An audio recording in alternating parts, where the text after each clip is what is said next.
Le Sahel fait la une. Mais afin de comprendre ce qui se passe au Sahel, il faut remonter à 1958, au temps où Charles de Gaulle gouvernait la France. Charles de Gaulle et son gouvernement ont décidé d'accorder l'indépendance à leurs anciennes colonies, leur demandant de voter oui ou non. Le oui voulait dire que le pays regagnait quelque chose appelé indépendance, tout en restant en réalité sous la coupe de la France. Le non signifiait que les Français s'en iraient. Seuls 2 pays ont voté non. L'Algérie d'Ahmed Ben Bella et la Guinée d'Ahmed Sékou Touré. Les autres pays demeurèrent sous la tutelle de la France et restèrent ainsi contrôlés politiquement et économiquement, notamment par le biais de la monnaie, le franc CFA. Et donc, récemment, au XXIe siècle, de jeunes militaires ont pris la décision de changer les choses. Les Français en ont été choqués. Le monde en a été choqué. Les Français ont été choqués de les entendre dire qu'ils allaient regagner leur indépendance, que ce dont ils disposaient jusqu'alors n'était pas l'indépendance. J'ai écouté avec beaucoup d'attention ce qu'a dit Doumbouya en Guinée-Conakry, ce qu'a dit Aïta au Niger, ce qu'a dit Traoré au Burkina Faso. Et leur message était clair. Ce sont eux qui ont dit à la CEDEAO que le Mali ne devait pas... S'agissant du Mali à cette époque, on disait que le Mali devait être expulsé de la CEDEAO. Ils sont venus et ils ont prévenu qu'ils allaient attaquer le Mali. Mais les Maliens ont répondu qu'ils allaient protéger leur indépendance fraîchement acquise. Le même message est venu de Guinée. Le même message est venu du Niger. Le même message est venu du Burkina Faso. Il y a désormais unanimité au sein du Sahel. Le temps est venu de redéfinir les relations, en particulier avec la France. Tâchons de comprendre pourquoi cette redéfinition des relations est importante. Elle est importante à 2 niveaux, au niveau politique et au niveau économique. Commençons par le Burkina Faso. Le Burkina Faso est un pays qui s'appelait autrefois la Haute-Volta. Quand Thomas Isidore Sankara a pris le pouvoir en 1983, il a dit qu'il fallait renommer le pays. Il a donné au pays le nom de Burkina Faso et appelé ses habitants les Burkinabés, le pays des hommes intègres. Il a dit que le temps était venu de se libérer totalement de la France. La France contrôlait la politique du pays. La France contrôlait ce qu'il vendait et ce qu'il achetait. La France contrôlait sa monnaie. La France contrôlait tout. Et il a tout redéfini. En 5 ans, on le sait maintenant, Thomas Sankara a fait du Burkina Faso un pays qui s'était libéré, capable de se nourrir lui-même. Il a dit qu'il fallait prendre le contrôle de l'or du pays, prendre le contrôle de son uranium. Mais au bout de 5 ans, en 1987, Blaise Compaoré a été introduit pour l'assassiner. Il est important de se rappeler que quand on a dit à Isidore Sankara qu'il allait être assassiné et que l'assassin serait peut-être Blaise Compaoré, il a répondu que Blaise était son ami, que si c'était Blaise qui avait été engagé pour le tuer, alors il ne survivrait pas. Et il n'a pas survécu. La France contrôle le Sahel à cause de ses ressources. Ensuite, bien sûr, le Niger. Le Niger est un pays connu pour posséder beaucoup d'uranium. Le Niger est un pays bien connu pour ses ressources. Et nous savons que certains des essais nucléaires effectués par la France l'ont même été dans les déserts de la région sahélienne. On sait que cette zone est particulièrement riche en ressources nombreuses. Et les Nigériens ont pris la décision de changer les choses. Quand le coup d'État a eu lieu, l'une des choses les plus frustrantes pour eux a été la décision que le Niger devait être traité différemment. Les gens n'ont pas compris pourquoi la CEDEAO a réagi de cette manière. C'était à cause de l'uranium. C'était à cause de l'uranium qui n'est pas seulement utilisé en France, mais aussi dans différentes parties du monde pour les infrastructures nucléaires. Le Niger est assis sur des réserves d'uranium d'une valeur absolument inestimable. L'idée d'assurer la mise à l'écart du Niger de la communauté de la CEDEAO a été lancée par les Français. Il est important que les Sahéliens aient fait le vœu de défendre le Niger. En dehors du Niger, nous avons aussi le régime malien, avec Assimi Goïta, l'actuel président qui a pris la décision de faire en sorte que le Mali, même malgré l'insurrection sponsorisée, reste un pays indépendant. Il ne m'échappe pas que le Mali est la patrie d'un des plus grands combattants de la liberté en Afrique, Modibo Keïta. L'esprit de Modibo Keïta renaît aujourd'hui en Assimi Goïta. Et l'on peut voir que ce pays s'est engagé sur la voie de la libération pour se débarrasser de la domination française. Encore une fois, on sait que le Mali a une longue histoire, avec des hommes comme Soundiata Keïta et Mansa Moussa. Le fleuve Niger y coule, fournissant du pétrole. Et dans des régions comme Tombouctou, dans le nord du Mali, on sait qu'il y a d'importantes ressources. Même chose avec la Guinée-Conakry, dont on ne peut pas dire qu'elle soit située précisément au Sahel, mais qui est l'un des pays qui soutiennent ce qui se passe actuellement au Sahel, du point de vue de la redéfinition des rapports entre, d'une part, l'Europe, et plus particulièrement la France, et d'autre part l'Afrique. La question se pose, qu'y a-t-il de nouveau au Sahel? Que se passe-t-il de nouveau au Sahel? Est-ce un renouveau de l'esprit panafricain? S'agit-il de quelque chose qui va changer la physionomie de la région et par ricochet la physionomie du monde? Les commentateurs disent qu'alors que beaucoup se sont empressés de caractériser les changements au Sahel comme des coups d'État, allant à l'encontre de la déclaration de l'Union africaine, selon laquelle l'Afrique n'admettrait aucun changement de pouvoir non constitutionnel, les panafricanistes et ceux qui savent comment opère et a opéré la France disent que ce ne sont pas des coups d'État. Ce sont des révolutions. Ce sont des révolutions parce que ceux qui sont les laquais de la France dans la région du Sahel ont, c'est bien connu, manipulé le processus électoral, utilisé des institutions comme le système judiciaire afin de maintenir en place l'agenda français. Ces jeunes militaires sont venus et ont dit non.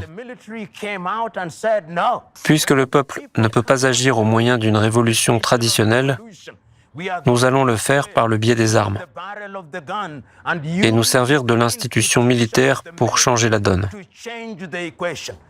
Et ils ont changé la donne. Comment l'ont-ils changé? Premièrement, ils disent qu'ils coupent les liens politiques avec Paris. Deuxièmement, ils disent qu'ils coupent les liens économiques avec Paris.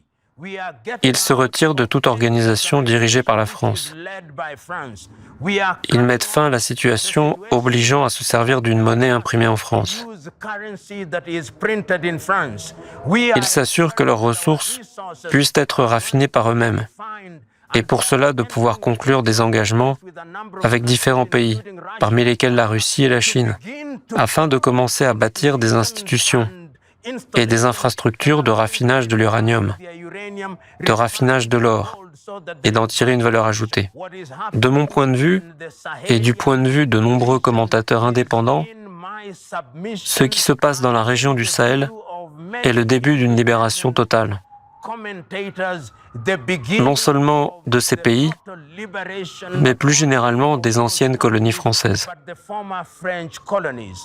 Il ne m'échappe pas que les dirigeants de ces pays envoient un message très clair.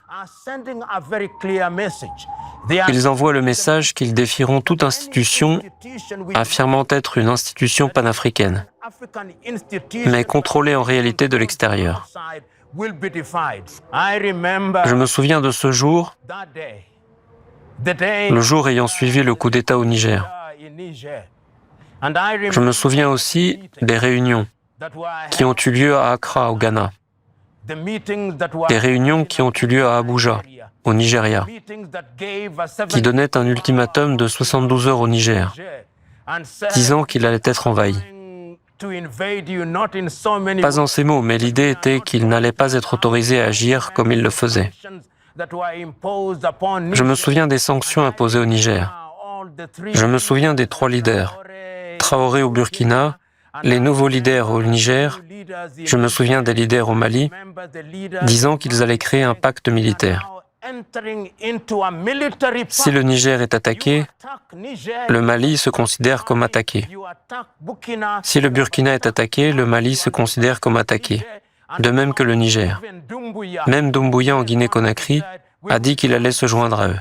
C'est un nouveau visage. Un nouveau visage qui n'avait jamais été vu auparavant.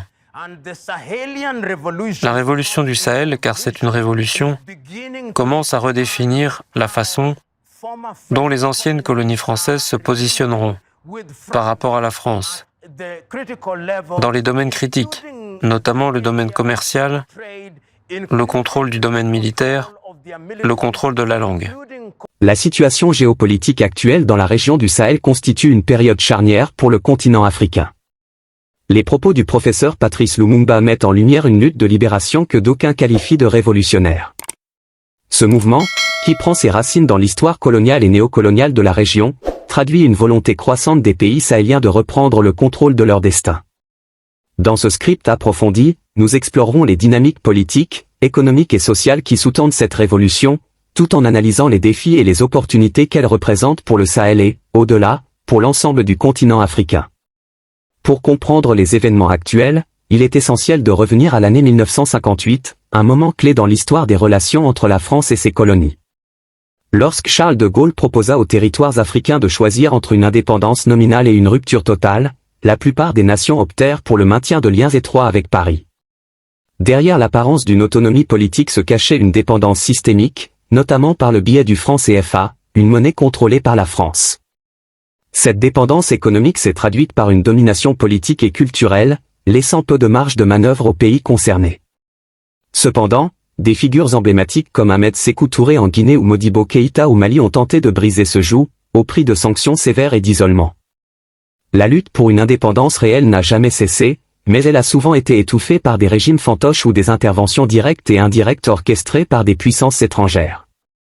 Ce contexte historique explique pourquoi les récents coups de force militaires au Sahel ne sont pas simplement des prises de pouvoir opportunistes, mais s'inscrivent dans une tradition plus large de résistance au néocolonialisme.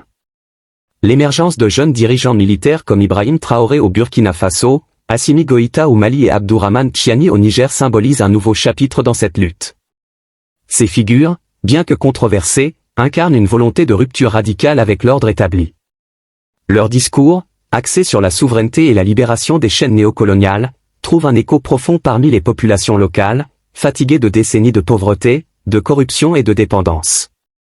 Le rejet du franc CFA, la dénonciation des accords de défense avec la France et la quête de nouveaux partenaires économiques et militaires, notamment la Russie et la Chine, illustrent cette volonté de transformation. Cependant, cette rupture ne se fait pas sans difficulté. Les sanctions imposées par la CEDEAO et les pressions internationales visent à isoler ces régimes et à rétablir l'ordre ancien. Pourtant, ces mesures semblent renforcer la détermination des leaders sahéliens à poursuivre leur agenda révolutionnaire. Le Sahel est une région riche en ressources naturelles, notamment en or, uranium et pétrole. Historiquement, ces richesses ont été exploitées au profit des anciennes puissances coloniales, laissant les populations locales dans une pauvreté endémique. Thomas Sankara, figure emblématique de la révolution burkinabé, avait déjà identifié ce problème dans les années 1980. Il avait entrepris de nationaliser les ressources et de promouvoir l'autosuffisance économique, un projet brutalement interrompu par son assassinat en 1987. Aujourd'hui, les nouveaux leaders sahéliens reprennent ce flambeau. Le Niger, par exemple, est un des principaux fournisseurs d'uranium au monde, un élément clé pour l'industrie nucléaire française. La décision de reprendre le contrôle de cette ressource stratégique a provoqué une opposition féroce de la part de Paris, mais elle reflète une volonté claire de mettre fin à des décennies d'exploitation unilatérale. Le défi consiste désormais à transformer ces ressources en moteur de développement local. Cela nécessitera des investissements massifs dans les infrastructures de raffinage, la formation de main-d'œuvre qualifiée et la création de chaînes de valeur locales. La coopération avec des partenaires comme la Russie et la Chine pourrait offrir des opportunités, mais elle comporte aussi des risques, notamment celui de reproduire des dynamiques de dépendance similaires à celles du passé. La révolution sahélienne ne se limite pas aux aspects politiques et économiques, elle comporte également une dimension culturelle profonde. L'un des éléments les plus significatifs est la valorisation des langues et des cultures locales. L'adoption du bambara comme langue nationale au Mali, par exemple, est un acte de décolonisation culturelle qui vise à affirmer l'identité africaine en dehors des cadres imposés par les colonisateurs. Cependant, cette approche doit être gérée avec soin pour éviter de créer des divisions internes. Le Sahel est une région marquée par une grande diversité ethnique et linguistique. La construction d'une identité nationale inclusive sera essentielle pour maintenir la cohésion sociale et éviter les conflits internes. Un autre aspect crucial de cette révolution est la question de la gouvernance. Les leaders militaires actuels ont promis de ne pas s'éterniser au pouvoir, se présentant comme des « sages-femmes » de la transition. Cependant, l'histoire africaine regorge d'exemples de leaders qui, après avoir pris le pouvoir par la force, ont fini par devenir autocrates. Pour que cette révolution réussisse, il sera essentiel de mettre en place des institutions solides capables de garantir une transition démocratique véritable. Cela implique de réformer les systèmes judiciaires, de promouvoir la participation citoyenne et de créer un environnement où les voix dissidentes peuvent être entendues sans crainte de répression. L'un des aspects les plus remarquables de cette révolution est la solidarité affichée entre les pays sahéliens. Le pacte militaire entre le Mali, le Burkina Faso et le Niger, ainsi que le soutien déclaré de la Guinée, est une démonstration de l'esprit panafricain en action. Cette unité régionale envoie un message fort non seulement à la France, mais aussi au reste du monde, les nations africaines ne sont plus disposées à se soumettre aux diktats externes. Cependant, cette solidarité devra être renforcée par des actions concrètes. La mise en place d'institutions régionales capables de promouvoir le développement économique, la sécurité et la coopération culturelle sera essentielle pour pérenniser les gains de cette révolution. La révolution sahélienne, telle qu'elle se dessine aujourd'hui, est un événement d'une portée historique immense. Elle représente une tentative audacieuse de briser les chaînes du néocolonialisme et de construire un avenir fondé sur la souveraineté, la justice et la dignité.